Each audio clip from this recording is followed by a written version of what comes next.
जानकारी देनी है पढ़ाई के लिए। को भय मुक्त बनाइएगा। भय मुक्त तो निश्चित बना देंगे। कल एगो हुआ है, अभी पता है ना, रेप हुआ है वहीं पे। अरे तो ये रेप क्यों हो रहा है? लॉ एंड ऑर्डर नहीं है, शराबबंदी हुआ है। आज आप जाके देखिए जेल का जो कंडीशन है, कोर्ट का जो कंडीशन है, उसमें 70% केस शराबबंदी। मढ़ौरा में अगर आप खड़ा कर देते हैं मुस्लिम कैंडिडेट राजद से, तो वहां सपोर्ट माई समीकरण टूट जाएगा। अगर भाजपा दे देती है किसी जादव को टिकट, तब पूरे लोग चले जाएंगे भाजपा के तरफ। तब भैया ये कौन सा माई समीकरण है? नैयर जी कह रहे हैं कि अब हम लोग भाई भाई, आप भी कह रहे हैं कि मुन्ना भाई, ये भी कह रहे हैं कि नैयर भाई। आरजेडी में आप रहे हैं ना। इधर अभी अभी चुनाव हुआ लोकसभा में, तो हिना साहेब अकेले लड़ी। 2020 का आप दोनों यहाँ से मांझी एकमा तमाम सीटों देखे कि चिराग पासवान अकेले लड़ गए। अटकलें लगाई जा रही थी कि वो जा रही हैं चिराग पासवान में, लेकिन अंततः चुनाव बीतता है, हारती हैं वो, और फिर जा करके उनके लड़के लालू यादव के लालू सुप्रीमो जो है आरजेडी के, उनके यहाँ सदस्यता लेती हैं। इधर एगो और हैं, आप लोग के सटे हुए हैं मांझी विधानसभा में, रघुनाथपुर पड़ता है, वहाँ से भी वो सदस्यता ले लिए हैं। खुदे आप लोग नाम बताइएगा। तो अब कैसे देखते हैं आप कहाँ बैठे हैं, आपका क्या होगा अब? देखिए, एक शेर आपको कहेंगे कि न समझोगे तो मिट जाओगे हिंदुस्तान वालों, तुम्हारी दास्तां तक न होगी दास्तानों में। अगर आप राजनीति की बारीकी को नहीं समझेंगे कि आपके साथ क्या हो रहा है, तब तक आप सफल नहीं हो सकते हैं। हम पूछते हैं कि 15 साल लालू जी माई समीकरण के ऊपर राज किए, और हमारे मुस्लिम भाई लकीर के फकीर बन के उनको आंख बंद करके उनको कुर्सी देते रहे। और अंजाम क्या हुआ कि जो इनके 27-28 विधायक हुआ करते थे, घटते घटते 8-10 पर पहुंच गए। भैया हम पूछते हैं कि माई समीकरण जब है, तो दोनों को वोट कैंडिडेट मुस्लिम आए चाहे जादव आए। अगर जात की बात करते हैं, बिहार में जो परिवेश बना हुआ है, अगर जादव, अगर किसी, मान लीजिए कि हम कहते हैं कि एकमा से या मांझी से कोई जादव कैंडिडेट लड़ रहा है, तो मुस्लिम उसको पूरा सपोर्ट कर रहे हैं आंख बंद करके। हाँ। लेकिन अगर यही मढ़ौरा में अगर आप खड़ा कर देते हैं मुस्लिम कैंडिडेट राजद से, तो वहां सपोर्ट माई समीकरण टूट जाएगा। अगर भाजपा दे देती है किसी जादव को टिकट, तब पूरे लोग चले जाएंगे भाजपा के तरफ। तब भैया ये कौन सा माई समीकरण है? अब एक मांझी विधानसभा पर कह रहे हैं, यहाँ के जो स्थानीय विधायक हैं वर्तमान के, सत्येंद्र यादव जी लेफ्ट से हैं, तेजस्वी यादव सपोर्ट कर रहे हैं, पप्पू यादव आ रहे हैं, तो आप लोग कहाँ जाइएगा? कौन आप खड़े हैं? हम तो एकदम जन सुराज के लिए जी जान हम लोग लगाएंगे। हमारे जन सुराज का जो भी कैंडिडेट आएगा उसके साथ हम लोग खड़े हैं। आपके सामने मुन्ना भाई खड़े हैं। हम लोगों ने ये प्रण कर लिया है कि जन सुराज को घर घर में हम लोग को पहुंचा देना है। जो प्रशांत किशोर जी का मैसेज है उसको हर घर हर व्यक्ति तक हम लोग पहुंचाएंगे। अब वो अपने हक के लिए कितना खड़ा होता है, यही हम लोग देखना चाहते हैं कि जनता हो, चाहे मुसलमान हो, चाहे जो भी लोग हो, जिन लोगों के बच्चों के लिए हम भविष्य के लिए हम लोग सोचे। आप बताइए ना, मांझी में एक तो कॉलेज नहीं है। कॉलेज नहीं है? कहाँ कॉलेज है? तेरे बताइए, एक भी ग्रेजुएट कॉलेज दिखा दीजिए आप। हाँ। एक भी महिला कॉलेज दिखा दीजिए। बच्चियां जाती हैं छपरा पढ़ने, डूब जाता है। तो वही तो बता रहे हैं कि बच्चियां जा नहीं पाती हैं छपरा पढ़ने के लिए। एक भी मांझी विधानसभा में, चाहे एकमा में भी बता दीजिए कि एक भी कॉलेज खुला हो जहां से बच्चे हमारे बीए कर सके। चलिए एमए की बात हटा दे, बीए तो कम से कम कर सके। हमारी बच्चियां जो छपरा जाती हैं, आज का माहौल देख लीजिए, इसमें बच्चियां छपरा पढ़ने जाती हैं जिनको शौक है। क्या कठिनाई है उनके साथ?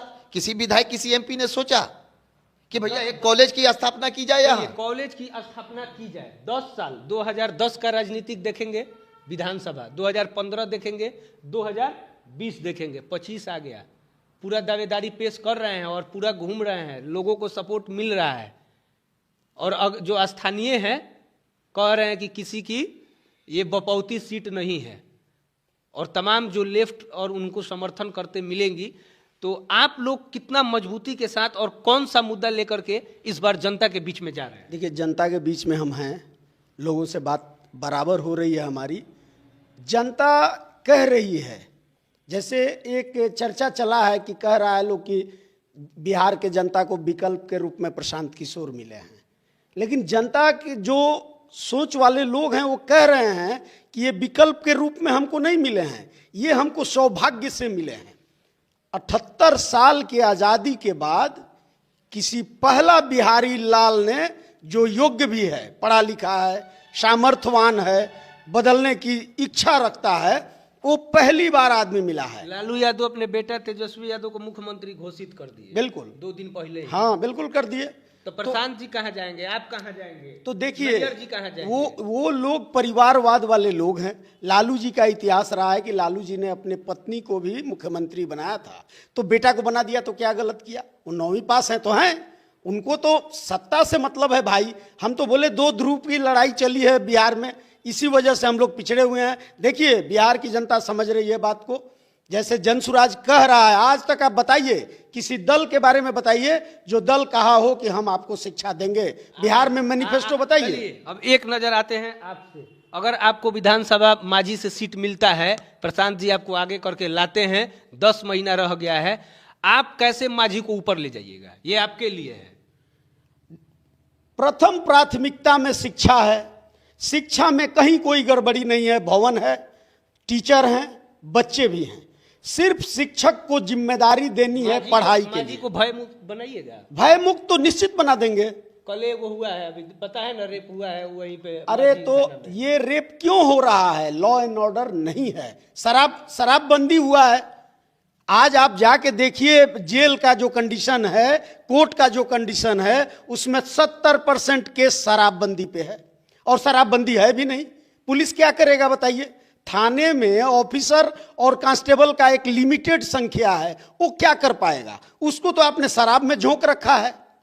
तो यही सब कारण, लॉ एंड ऑर्डर बिगड़ने का यही कारण है। आप सुन लीजिए, आपको बता देते हैं, किसान के जीवन को उन्नत करेगा जनसुराज।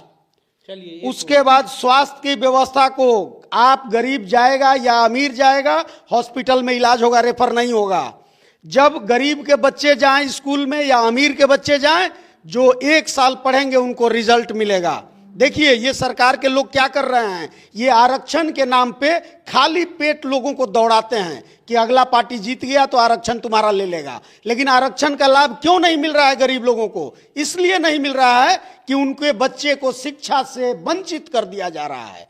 अगर सरकारी विद्यालयों में पढ़ाई हो तो आरक्षण का लाभ मिलेगा। तो हम लोग का पहला प्राथमिकता है कि हम लोग शिक्षा सुधार करेंगे।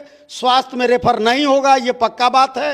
हॉस्पिटल में डॉक्टर रेफर नहीं करेंगे, इसलिए कि वो MBBS डॉक्टर है, उनको रेफर करने का हक नहीं है। किसान के जीवन को हम लोग उन्नत करेंगे। कुटीर उद्योग को बढ़ावा देंगे। गुजरात, सूरत का नाम आप सुने थे? आपको बताइए, आज से 20 साल पहले आप सूरत का नाम नहीं सुने होंगे। 30 साल पहले, आज हमारे 5 लाख लड़के वहां नौकरी करते हैं। सारा रिफाइनरी उधर। तो वहां किसी ने प्रयास किया तब ना उसका विकास हुआ। दिल्ली हम लोग जानते थे हमारे देश का राजधानी है, लेकिन हम लोग नहीं जानते थे आज से 30-40 साल पहले कि वहां शिक्षा मिलता है, वहां इलाज होता है। वहां किसी ने प्रयास किया तो हुआ। आप ही के नेताजी ने 2014 में प्रशांत जी उनका PR संभाले और प्रधानमंत्री बनाए, तो क्यों नहीं बिहार को वो चीजें दिला पाए? एकदम नहीं। आप सुनिए, आप अगर किसी विद्यालय में टीचर हैं और हम आपको बोले कि आप पढ़ा नहीं पाए, ये कोई बात नहीं हुआ। प्रशांत जी का उस समय प्रोफेशनल टीम था जो चुनाव जिताने हराने का काम कर रहा था, तो चुनाव जीता हरा रहे थे। जब उस दरमियान उनको लगा कि भाई यही टेक्निक मेरे यहाँ है और मेरा बिहार क्यों बिहारी शब्द गाली बना है, तो आदमी वापस हुआ। अब तो प्रशांत कह रहे हैं कि अब हम किसी का ये राजनीति नहीं करेंगे जिताने हराने का, हम बिहार का राजनीति करेंगे और बिहार के जनता को जिताएंगे और बिहार को भारत के 10 अग्रणी राज्यों में शामिल करेंगे।